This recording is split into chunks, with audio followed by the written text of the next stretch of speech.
नमस्कार दोस्तों, आज हम बात करने वाले हैं यूपी पुलिस कांस्टेबल की 2024 की कट ऑफ के बारे में कि इसकी एक्सपेक्टेड कट ऑफ कितनी रहने वाली है। तो कुछ नहीं करना है, आपको सबसे पहले क्रोम ओपन करना है। क्रोम ओपन करने के बाद में आपको सर्च करना है newsarena.tech। जैसा कि ये दिखाई दे रहा होगा, मैं आपको इसकी लिंक डिस्क्रिप्शन में भी प्रोवाइड करा दूंगा, जिससे कि आप इजीली इस वेबसाइट को एक्सेस कर पाएंगे। ओके, तो सबसे पहले आपको यहाँ पर क्लिक करना है। यहाँ पर क्लिक करने के बाद में जैसे ही आप इस पर क्लिक करेंगे तो आप इस वेबसाइट के होम पेज पर रिडायरेक्ट हो जाएंगे। आप जैसे ही नीचे स्क्रॉल डाउन करेंगे तो आपको दिखाई दे रहा होगा UP police constable 2024 cut off. तो सिंपली आप इस पर क्लिक करते हैं। क्लिक करने के बाद में आपको इस पोस्ट पर रिडायरेक्ट कर दिया जाएगा। यहाँ से आप इन सारी चीज़ों को एक्सेस कर पाएंगे। जैसे कि हम इसके बारे में बेसिक डिटेल्स के बारे में बात करें तो इसकी बेसिक डिटेल्स होने वाली है कि जो पोस्ट है वो कांस्टेबल है। टोटल नंबर ऑफ वैकेंसीज कितनी है, 60,244, ये सभी को पता ही होगा। Okay, mode of application online ही था। ये सारी चीज़ें हैं। इसकी बेसिक सैलरी कितनी होती है, 21,700 रुपये होती है। अब वो ये सारी चीज़ें पता ही होंगी आपको कि पहले एग्ज़ाम था वो 17 और 18 फरवरी को हुआ था, वो कैंसिल हो गया था। फिर बाद में 23, 24, 25 और 30 अगस्त को इसका एग्ज़ाम होना निर्धारित हुआ था और वो हो भी चुका है। एप्लीकेशन फ़ीस ये थी। इसकी एज लिमिट ये होती है। अब देखो, टोटल नंबर ऑफ़ वैकेंसीज 6,244 ही। हम इसकी एक्सपेक्टेड कट ऑफ के बारे में भी बात करेंगे कि इसकी एक्सपेक्टेड कट ऑफ कितनी आने वाली है। आप वीडियो को अंत तक जरूर देखिए। हम पहले इसकी बेसिक डिटेल्स सारी चीज़ों को अच्छे से क्लियर कर लेते हैं। ओके, अब हम जनरल की वैकेंसीज़ की बात करते हैं तो 24,102 इसकी जनरल की वैकेंसी है। ओबीसी की वैकेंसी की बात करें तो 16,264 वैकेंसी है। ईडब्ल्यूएस की 6,024 वैकेंसी है। एससी की 12,650 वैकेंसी है और एसटी की 1,204 वैकेंसी है। Total number of vacancies in सभी को कुल मिलाकर कितनी हो जाती हैं, 60,244। अब इन सभी में जो फीमेल्स की वैकेंसी होती हैं वो इनका 20% होती हैं। जैसे कि इसकी 6,224 वैकेंसी है ईडब्ल्यूएस की, इसका 20% निकाल लो। जो भी इसका 20% आएगा वो फीमेल्स की वैकेंसीज हो जाएंगी।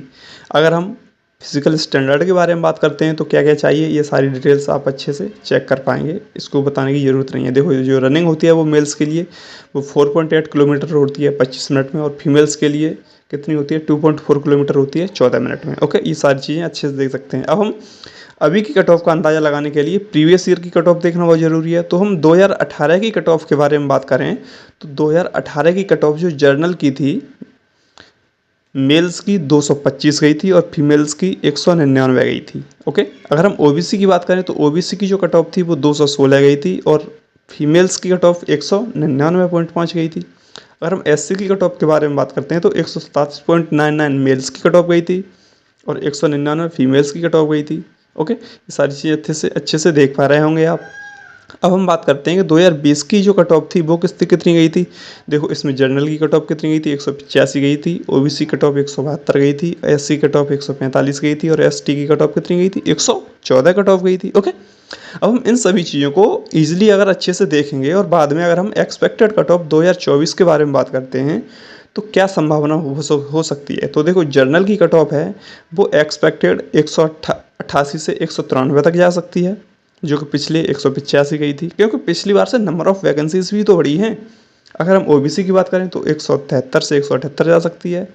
एससी की बात करें तो 144 से 149 और एसटी की बात करें तो 113 से 118 इसकी एक्सपेक्टेड कट ऑफ जा सकती है। ओके, ये देखो, ये नोट है, ये प्रेडिसाइज कट ऑफ है, मतलब एक्सपेक्टेड कट ऑफ है। हम इसमें कोई गारंटी नहीं दे सकते कि इतनी ही कट ऑफ जाएगी, बट हाँ, हम एक थोड़ा सा अनुमान लगा सकते हैं कि हाँ, इसकी एक्सपेक्टेड कट ऑफ इतनी जाने की पूरी संभावना जताई जा रही है अभी तो। अब हम सिलेक्शन प्रोसीजर के बारे में बात करते हैं तो देखो, इसका सिलेक्शन प्रोसीजर जो एग्ज़ाम है वो ऑनलाइन होना था, जो कि आपका पूरी तरह हो चुका है।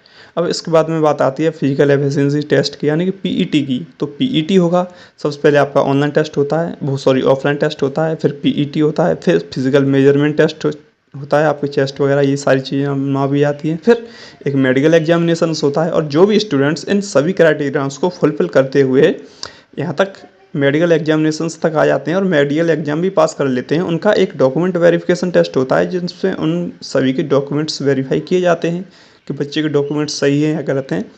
जब इन सभी चीज़ों को क्राइटेरिया को फुलफिल करते हुए स्टूडेंट्स बच्चा सबसे अंत तक आ जाता है, फिर उसके बाद में उनकी एक मेरिट लिस्ट बनाई जाती है और जो भी कैंडिडेट्स उस मेरिट लिस्ट में आ जाता है उसका फाइनल सिलेक्शन कर दिया जाता है। ओके, इसकी सैलरी के बारे में हमने छोटी सी जानकारी दी है। आपका ये ट्रैवलिंग अलाउंस और एचआरए इन सारी चीज़ों को मिलाकर रुपए जितने बनते हैं वो सारी चीज़ें यहाँ पर आप देख सकते हैं इजीली। ओके, अगर हमारे व्हाट्सअप ग्रुप से ज्वाइन होना चाहते हैं, टेलीग्राम ग्रुप से ज्वाइन होना चाहते हैं और इंस्टा से ज्वाइन होना चाहते हैं तो सिंपली आपको ज्वाइन नाउ पर क्लिक करना है। आप सीधे ही हमारे इन चैनलों से ज्वाइन हो जाएंगे। ओके, जिससे कि आपको जो भी हम अपने डिटेल्स प्रोवाइड कराते हैं वो आपको ईजिली जल्दी से जल्दी एक्सेस हो पाएंगी और उनको भी नोटिफिकेशन आपको ज़रूर मिल जाएगी।